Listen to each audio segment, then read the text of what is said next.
As the world marks International Women's Day and celebrates Women's Month, the focus is often on the achievements, leadership, and resilience of women. But true empowerment also means confronting the issues that affect women's lives and health, especially the ones that are still spoken about in whispers. Now, one of those issues is fibroids. Millions of women, particularly African women, live with fibroids, often dealing with severe pain, heavy bleeding, and difficult treatment decisions. Now, for many, the conversation becomes even more complex when fertility is involved.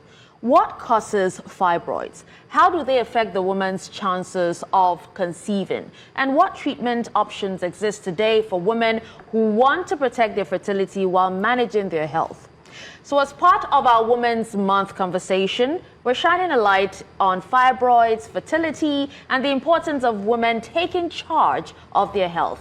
That comes up shortly. But first, you have to hold that.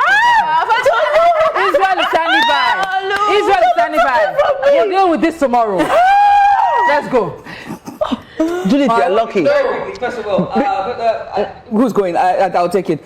Good morning, everyone. Because I had to snatch this up. Good morning. I know my face is back on here. Wow. It's been a while. But to the matters that are at hand, we're getting into something very quickly. Early this morning, out on the road, I saw a major accident on the Otedola Bridge, and we're about to patch you over to our correspondent, our News Central correspondent, Israel Iforobo. He's on standby at the scene of the Otedola Bridge, where a tanker tipped over and have caused a backlog of traffic. It's blocking expressway. Israel, good morning to you. Talk to us. What are we looking at this time, and what's the latest with the accident? well, good morning to you, ladies. What exactly are we looking at here? We're looking at a long stretch of traffic here on the popular Otedola Bridge here in Lagos. This traffic has stretched, all the way down into Kara Bridge, inbound Lagos. If you're coming into Lagos, that's exactly what we're looking at right now. In the early hours of today, a truck here on Otedola Bridge tipped over and fell on this particular road. And according to what we got, they tried with some sort of vehicle to come take that vehicle off the road. The trailer, he broke down, and that resulted into another major issue again, because you now have two trucks that are broken down on the same road, causing major traffic, and this also resulted into another issue here. But eventually, the members of the Lagos Lasema response units finally came on the ground, as well as members of the Federal Road Safety Corps and the police command as well, down here on the scene to try and see how they can take this off the road so Lagosians can go about your regular businesses right here. So the issue right now is there are people walking on the road because they cannot get to the destination right now. People have been walking long distances all the way from Berger down to Otedola Bridge and even beyond this particular area right now. The road all the way is free, but coming into Lagos, it is totally chaotic. It is blocked. We, on the other hand, we had to run all the way to this place. Our bus couldn't get to this location. We had to come down from the bus and we ran all the way to this place to ensure that we can get this report live on television so Lagosians can see exactly what is happening. What is on your screen right now is a tow truck, a gigantic Hayab trying to take off the trailer off the road so the road can be open once again to Lagosians. So this horrible, chaotic traffic on a Wednesday morning will cease to exist, at least for now, Judith. Okay, so Israel, we're seeing the people walk back. Can you confirm if vehicles are able to pass at all, or has it just completely stopped right now because they are in the process of lifting? I know it might be a safety concern to have vehicles passing beside while this, I guess, let's say as close as possible, earth-moving vehicle is attempting to lift the container that spilled over. So are vehicles able to pass at this moment at all? So a few minutes before we came live on the air, the road was open briefly on the other side because one of the trucks, because there were two trucks two containers that fell on the road. So one of the containers was taken off the road, and that momentarily opened that section of the road. So some vehicles were lucky, to move past at that point in time. But in about 2 minutes again, we had this huge tow truck here, had to come back to this same particular location, block the road again, because they must try to get the other container off the road. The other container to my left of your screen, they had to take that one off the road as well. So that is the process right now. Lagosians are basically just walking, and it's a stressful morning right now. I had this happen in the early hours of today, and this is going to continue until they're able to get the containers off the road. So the vehicles cannot move right now. It is a complete standstill. All the way stretch all the way from Otedola Bridge down to Berger, where I cannot see beyond Berger right now, but I'm quite sure this traffic heads all the way down into Ogun State towards Kara Bridge as well. What I've been told right now from people walking by, come talk to us. What's the experience? So you've been walking, right? Yeah, actually, yeah. So where were you walking from? Berger. Walking from where? Yeah, Berger. From Berger. Yeah, I had to take bike from Magboro to Berger. So from Berger, I've been trekking all the way here. So you witnessed this traffic from Magboro, is that right? That's correct. It's a good thing on your feet, and you're working so hard right now, and you're sweating. I don't know if this is a good morning to you. Well, it's a good morning because I had to send a video to the office at least to inform them the situation of things, and luckily for me, they understand.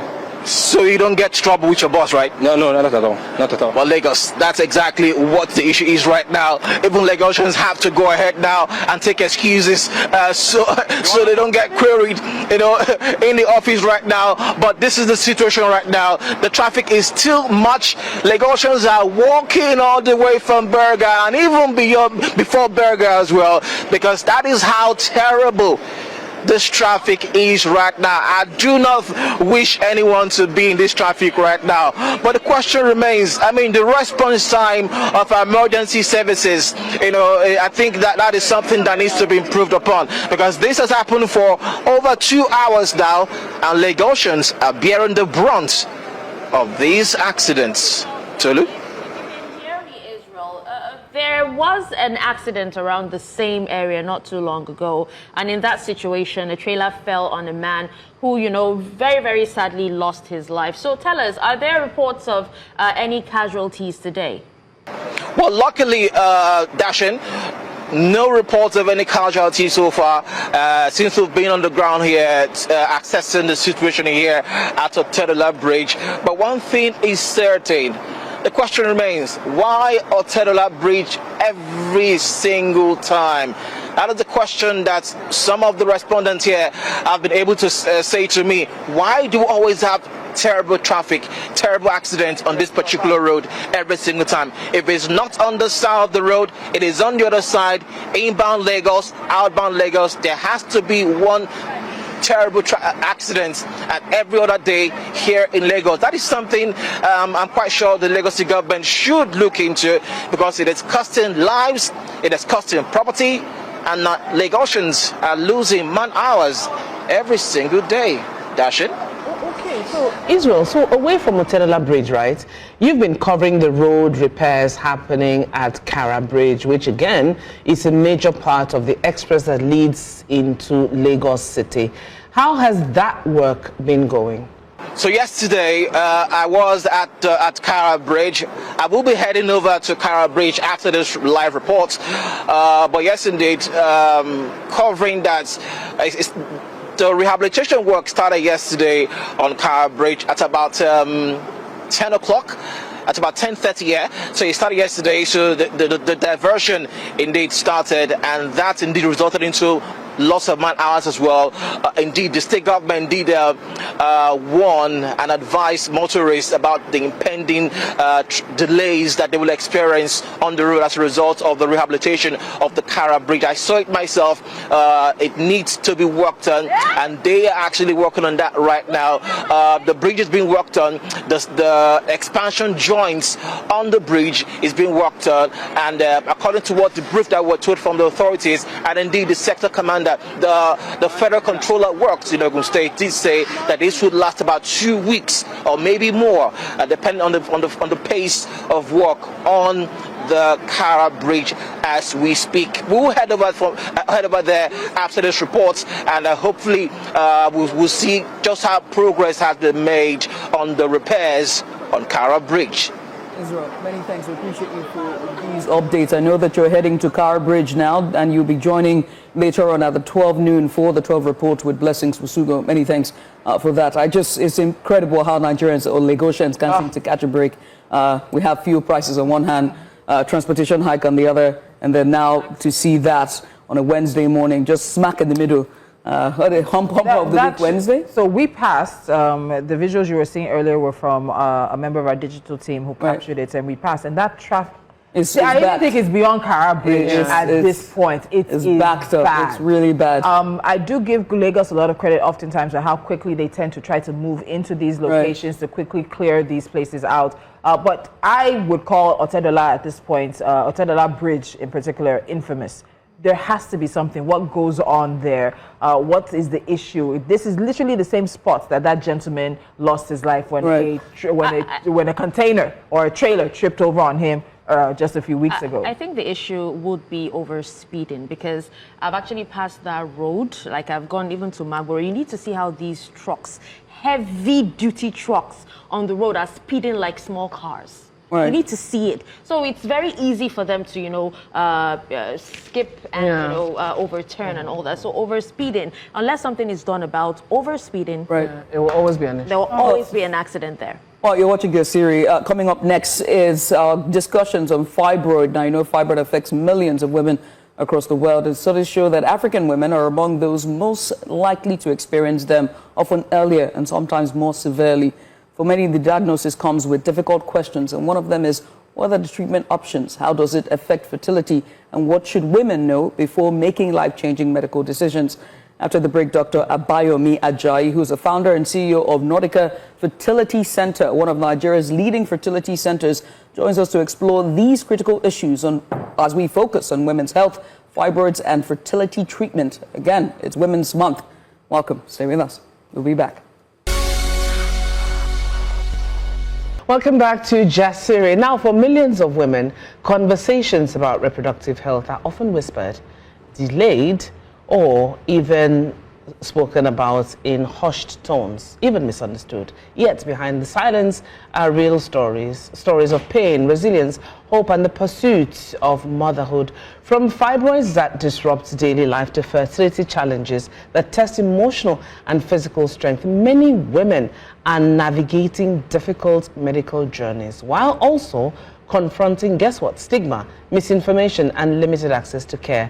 We on Jasiri are opening up that conversation, because understanding women's health is not just about medicine. It's about dignity, awareness, and ensuring that women have the information and the support that they need to make the best decisions for their bodies and their futures. So, joining us now is one of our favorite doctors who takes the time to really break down these issues. Our guest this morning is Dr. Abayomi Ajayi, consultant obstetrician, gynecologist, founder and chief executive of the Nordica Fertility Center. Dr. Ajayi, Happy New Year, and it's good to have you back. I knew she was not going to let the chance pass, even though we're in March. We're about to wrap up the first quarter. Catherine was going to say Happy New Year to Dr. Ajayi. Yes. Happy New Year. Happy New Year, sir. You guys is Yeah, say Happy New Year in some parts of the world, especially the Asian parts, Southeast Asia. So happy Chinese New Year. Happy Chinese New Year. It's a horse year. Yeah, that's right. That's right. Thank you so much, as always, for honoring our call and being here. So let's get this conversation started. So as Catherine said, women's health issues are gaining more public attention. You didn't say that. What you said was whispers. But women's health issues are gaining more public attention in Nigeria today. Yep. And I'd like to know that from your perspective, in particular, around the conversations, what are the most common reproductive health challenges that Nigerian women face? And should I not preface? What's the opposite of preface? Should I tag a note that's saying today? Are those common reproductive challenges the same today as they were 30 years ago? Well, I'll say they are almost the same. You know, I don't think we've changed dramatically. So looking at all the data, hospital, community, you see that the same culprits are the same. Infertility, fibroids, STIs, cervical cancer. They probably are the biggest when you talk about reproductive health in women. So, yeah, I think they're still the same. I do have to. Oh, wait, sorry. Yeah, go ahead. Okay, you said that they're still the same. So the fibroids, infertility, and reproductive issues. So really, those are the top three that women continue to deal with. Yeah, STIs and cervical cancer. Who's giving them this? Well, let me rephrase that. Yeah. Where are the STIs coming from? And have we seen an increase in the STIs? Yeah. And also, I asked that because I was reading research recently that showed that I think people in their 50s and 60s are actually one of the largest demographics responsible for an increase in STIs. What? Very true. My generation is really becoming. You people are outside! They are outside! They are outside! More outside than the young ones. They're outside! Listen, it's the proliferation of social media, right? Wait, let Dr. Ajayi answer. Don't forget that these people in this age group have a lot of disposable income, as it were. Yeah. So I don't know whether that's the only thing, but that's what the data is saying. Disposable income, yes, right. But also, I think that one of the things that the data is not capturing is that your generation, when they were younger, they didn't have they had constraints, right? Social media had removed that constraints, that conservativeness that we have, and that bounds that religion holds over them. Plus, they are the ones who are now accepting that it's normal for them to end marriages or open their marriages because they lived in unhappy marriages for years, right? We've been reading on this thing, sir. I was ready for you. We're ready for you. We're not data. No data. No, the numbers do show. Marriages. You said unhappy. No. So we know now, right? Yes. Whether or not data or no data, we've seen from the trends that are on social media, and they point to one thing. Yeah. Many of them were in marriages that they were unhappy about, and so social media have now made them shed that confusion. And so it was very shocking. Hello, sir. So I'm sorry. We're going to that we're on a timeline. There's something called midlife crisis. So you have to look at that. Midlife crisis at 60. I really don't want to say. I read and I saw something from where the STIs originate from. I really don't talk about that because they originate from animals. No. Yes. Hello. No. Hello. Moving on. No. Let's not have a conversation exactly. on this. Moving on. Judy, steer us in the right direction. Let's talk about the issues of fibroid and reproductive care. Fantastic. I've always said that science forgot about women, right? And yes, hang on, sir, just a second. I think science forgot about women when it comes to the research on fibroid and reproductive issues, right? And I think it took too long. So when you said that not so much have changed between 30 years and now, it begs to ask the question as to what has now changed, but most importantly, why women delay when it comes to assistance with reproductive health. That's a very fair question. It's not pointing fingers at anybody. But the society itself. Okay. Because what you're saying now, because until now, one of the problems we see is that women present late for these reproductive issues. And it is the social, the cultural, and the economic influences. So, and this is what I mean. You mentioned stigma in your opening. Yes. The society still looks at people one kind of way. Even they themselves, You know, we're having a discussion before we started this program, and I said the way you see yourself is the most important thing. Do you understand? Not the way another person sees you. Yes. Okay. So even women are not still comfortable talking about some of these things that they consider to be their private issues. Despite the fact that the dressing these days does not show that there's anything called private part anymore. But that's another topic, so we are not going to digress in that direction. Yeah, threatening us with a good time. Oh, yeah, let's go on. But no, So stigma is still a big issue. Right. All right.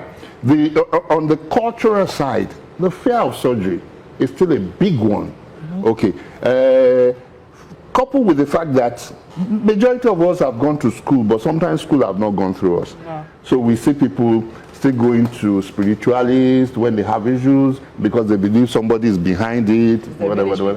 Yeah, it's the village, exactly, it's the village people. So that is also, so medical things come later on. Yeah. Okay, I've seen people with PhDs going to prayer houses for infertility and so on and so forth. Yeah. So I've seen educated people going to enjoy women for womb setting. It's ridiculous, but it say a happens. woman falling, they want to lift it up for you.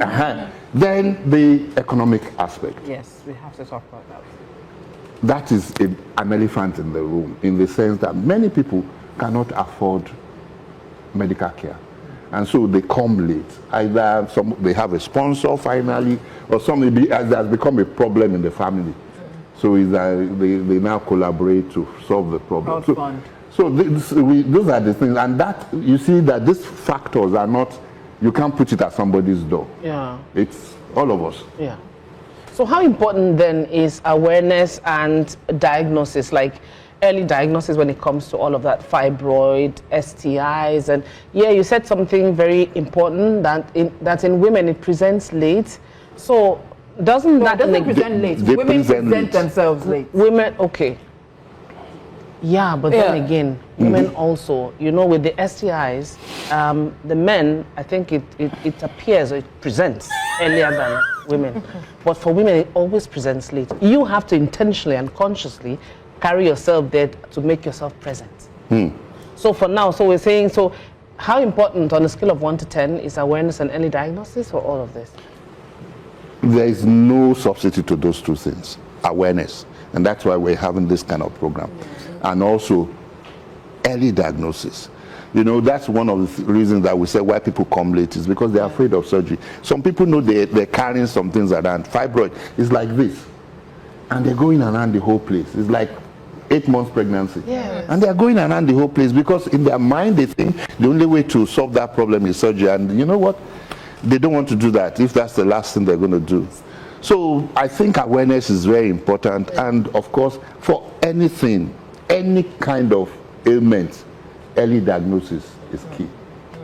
So today we're talking fibroids and fertility. You know, many women hear the word during a medical consultation, you know, but often leave with more questions than answers. You know, some experience pain, severe pain, heavy bleeding, or even abdominal swelling, while others may not even realize that they have fibroids until fertility becomes a concern. So for viewers who may not fully understand, you know, what fibroids are or even what they're all about, can you explain to us what are actually fibroids and why are they so common among women? Thank you. Especially African women. Or women of African descent, or women of color. Does that women of color also cover like women in the Middle East and Asia as well? They're commoner than the Caucasians. Yeah, but we, the blacks, are okay. Well, let's look at it and start from what fibroids are. These are growth either in or on the uterus. The uterus is the womb. Okay.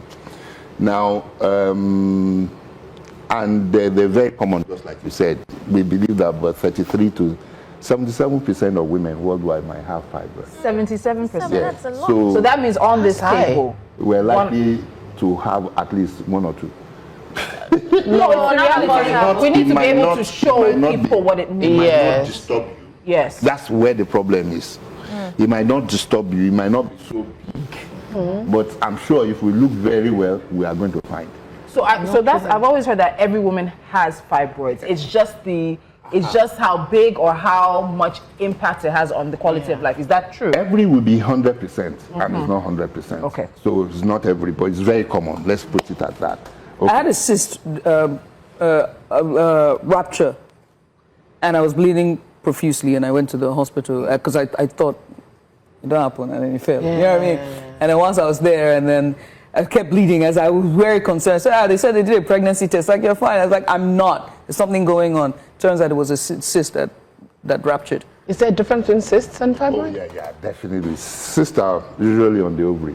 Okay. Fibroid is in the uterus. So. Or outside or in the lining. There are a few types of it. Yeah, but usually attached to the uterus, one way or the other. So now, fibroids can be very small, like we're saying, and that they can be very big. Most of the time, they are multiple. Okay, so there might be some small ones and some big ones, and sometimes it's as big as 9 months pregnancy. So some people are even congratulated that they are pregnant when they carry. Oh my fibroids. Lord, fibroids. Yeah. You I'm know. going to give testimony in church. Or some will be carrying Catherine, their take us on a pregnancy break. for years. All right, so for many women living with fibroids, I think fertility is one of their biggest concerns. And treatments after all of that, will they be able to conceive? We'll talk about this and more after we return from this very quick break. Stay with us. We've been discussing fibroids and their impact on women's health, but for many women, the conversation becomes even more urgent when fertility enters the picture. Across the world, and especially here in Nigeria, more women are seeking medical support to conceive, yet stigma and misinformation still surround fertility and fibroid treatments. Our guest is Dr. Abayomi Ajayi. He's the CEO and founder of Nordica Fertility Center. Dr. Ajayi, before we look at that link between fibroids and fertility, we are hearing that there are developments in the treatments for fibroid, particularly a non-invasive treatment, something called HIFU. And I think you mentioned that last time you came. But before that, I just quickly want to mention, I don't know how many people have heard that Lupita Nyong'o, the Kenyan actress, said she had been living with fibroids since 2014 with over 50 tumors. And I'll explain why they're also calling it tumors. With over 50 tumors recently diagnosed. She has uterine fibroid. And I'm trying to think to myself, where do 50 individual fibroids fit in the Lupita that we see? So I think I would like you to touch on that in terms of how they can hide in women's bodies. And then why are they calling them tumors? Because when we hear tumor, we hear cancer. So let's douse a bit of maybe concern regarding that. Well, tumor means abnormal growth. Okay. And it can be benign or malignant. That means it can be non-cancerous and it can be cancerous. So fibroids are regarded as tumors. Non-cancerous tumors. They are benign non-cancerous. tumors. Yes, they are non-cancerous. So, yes, and one of the problems that we have with people is that sometimes they don't give any symptoms. Yeah. But for you to have 50, you will have felt that you are carrying something around. So, and that's one of the problems again. A lot of people, we said it early, that people present late. Yeah. So even at that stage of Lupita presenting late because of fear of surgery, I'm sure that maybe she thought there was nothing else that can be done apart from surgery. But that's one of the things that has made advancement. So when you say there was no advancement, I disagreed, because there's been some advancements, especially in the treatment of fibroids. Yeah. Now we have non-invasive treatment of fibroids. Okay. That means no cutting. None at all. No anesthesia, no cutting, no blood transfusion. You walk in the same day, you get out the same day. No side effects, no nothing. You can go back to work after 3 days, 2 days if you like, and then you're good. So how does HIFU work? Well, HIFU, it's, I keep telling people that the most advanced inventions come from very simple things. So HIFU works on the principle that you can converge, as kids, we used to play with microscope and piece of paper. Magnifying glass. Magnifying glass and a piece of paper, and we say we're doing magic. And at a particular distance, the paper catches fire. So it's laser? No, it's actually ultrasound. So it concentrates ultrasound rays at that particular distance, and then it burns it. That's why it's called high intensity. Exactly. So that's why it's called because it concentrates the ultrasound rays at that particular point, Yes. and it burns it. So anything in between is not burnt. How? That's the thing. It focuses on Because if it's going through, if the ultrasound waves are going through layers Yes. of tissue and Yeah. fats and everything to directly get to the tumor, to the fibroid, how are those layers not No, impacted? but remember that what I used as the example. Even as kids, we used to put a hand in between, and we were nothing not happened burnt. We to were us. not burnt. So because it concentrates on that yeah, focal I get it. point. Yeah. Okay, so there's a distance that has to. Yes. Okay, So okay, and okay. so there is something in that machine that makes the ultrasound rays to be concentrated at a particular point. So all you just do is moving that point around, and then you are burning the fibroids, because fibroids are like every other tissue in our body. They're made of protein, and protein can be denatured. What I mean is, like, you can take an egg now, you can crack it and fry it, okay? But if I boil the egg, can you still fry it? No. Because I've denatured that egg. The protein in the egg has been denatured. So the same thing happens to the fibroid. When it's exposed to a particular temperature, it denatures. You kill at the same time the blood supply. And so it's there, but it does not participate anymore. It's dead. Is it passed out? No, that's why I said it's there. Okay. But it's now, it's like you're watching a movie and you're looking at soldiers and they're all dead. Okay. So you're just carrying on dead matter. Yeah. So, but what happens in your body now starts absorbing it. Okay. That's absorbing it. So, and that is what we monitor after a success. The reabsorption of the Exactly. dead. Okay. What we do, the first thing is that we must make sure that we have killed up to about 75 to 80% of the fibroid. Once we have been able to do that, then the rest will die. Will die naturally. Right. Okay. Go on. No. So who is qualified to have this? Who is the ideal candidate for HIFU? And also, I just need to clarify something, that when I said that science, there's been no difference, what I meant was that it's not about the treatment, but more about the causes of this. Because when you said 47% of women, especially African women, are diagnosed with this, with either fibroid or cysts or all of that, it begs to ask the question Fibroid of why. and cysts are different. They're different, right? Yeah. But it begs to ask the question, why up until now we don't know the cause of it as opposed to treatment? Fantastic question. We have idea of what the causes are. Yeah. We know it's genetic because it occurs in families, okay? But the gene has not been identified. That's where I will agree with you that probably we're sleeping a little bit. Investment. But a lot of things is now happening in the States, because we know that it's more of a black disease than white. So a lot of activities going on in the States now about putting more money into research for fibroids.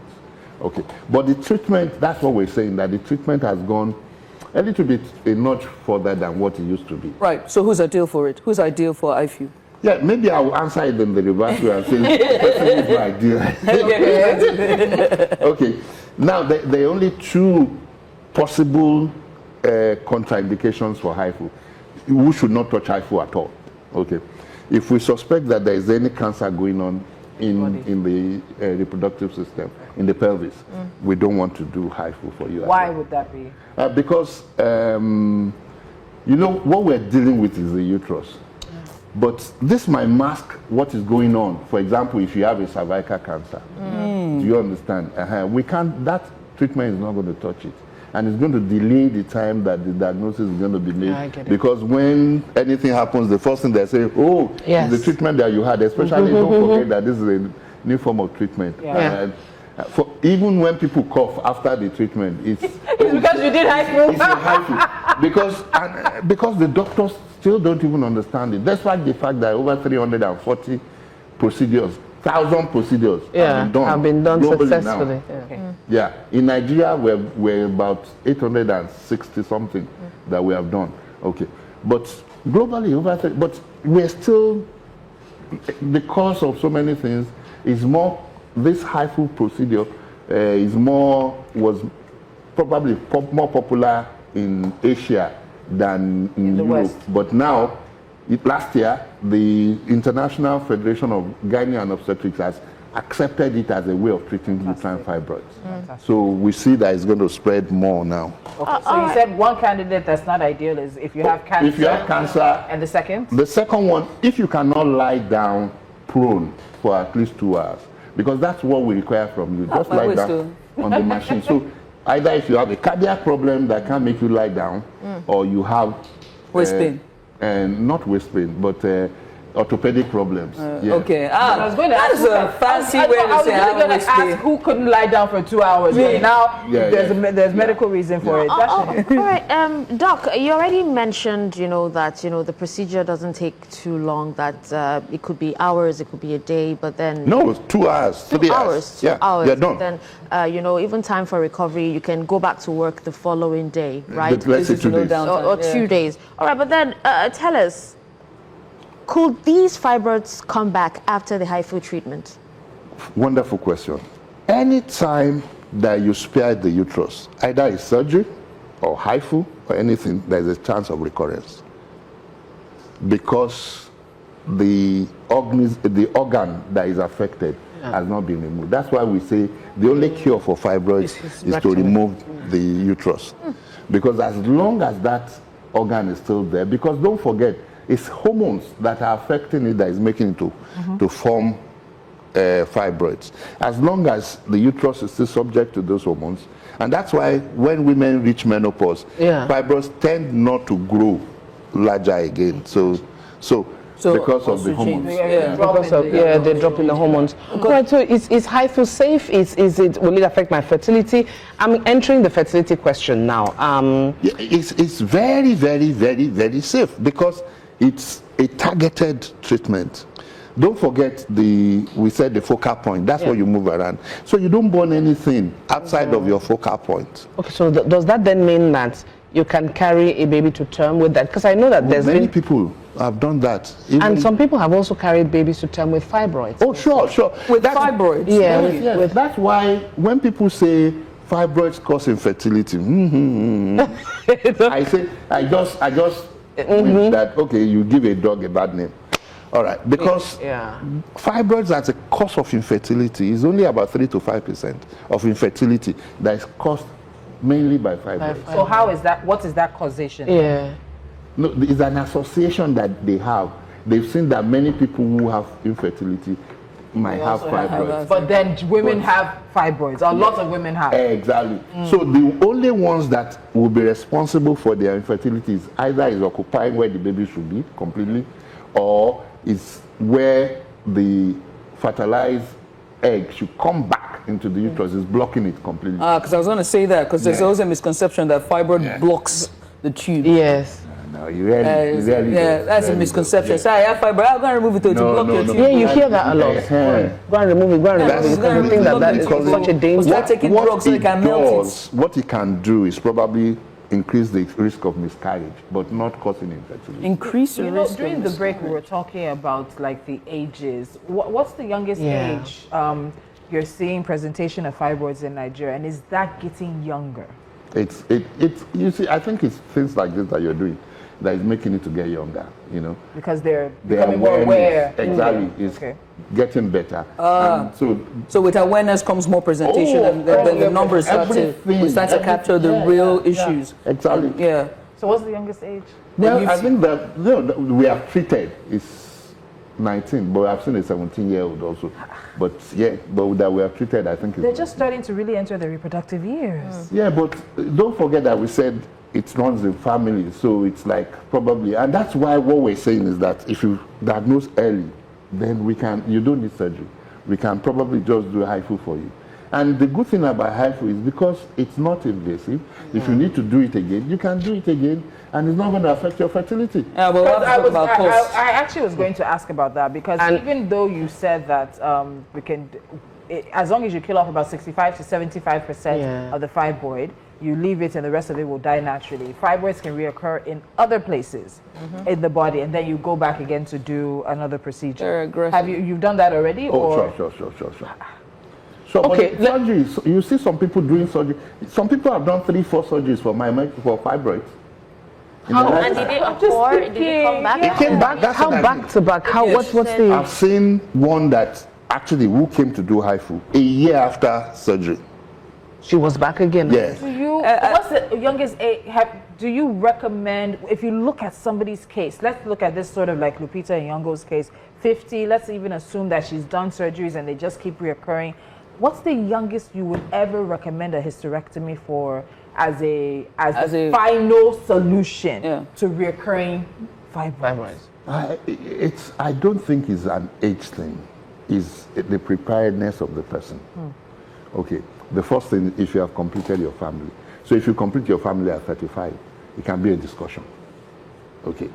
So, and if you have not completed... you don't want kids at all. Exactly, that you don't want kids at all. And we see that you can deal with some of the...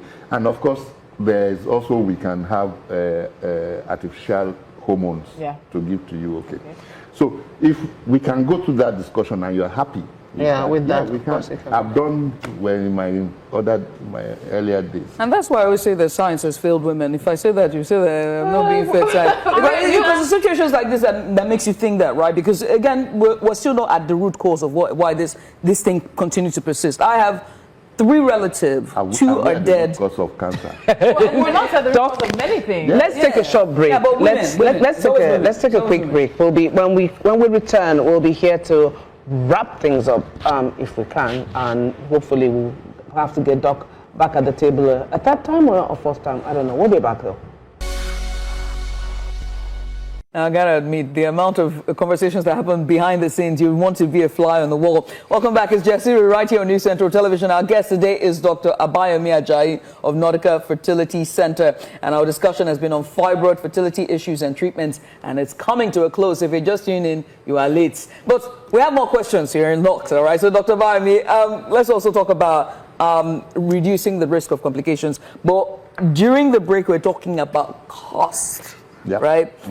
And I'm going to be fair to you because at your core, you're still an entrepreneur and a businessman and you have to pay salaries. But let's talk about HIFU really and the cost of it and the realities, right, of having to... The burden versus how many can afford. But how many can afford it and just really the access of it. Let's talk about it. Yes, you said it, that I'm not government. Okay. I buy a machine. It must pay itself back over time. Okay. So, for example, we're the cheapest in the world apart from South Africa. And South Africa is because the HIFU machine is owned by the government. So, anywhere in the world that is owned by private individuals, Nigeria is the cheapest. In Kenya, it's 4,000 USD. Here, it's less than 2,000 USD. So, and we bought the same machine at the same price. So what we're trying to do is to subsidize this greatly for Nigerians. And let me also tell you that laparoscopic surgery in Nigeria is about that same price. And that's the pin. And that's it's also non-invasive that he has to go through. No, that's invasive. It is? It's minimally invasive.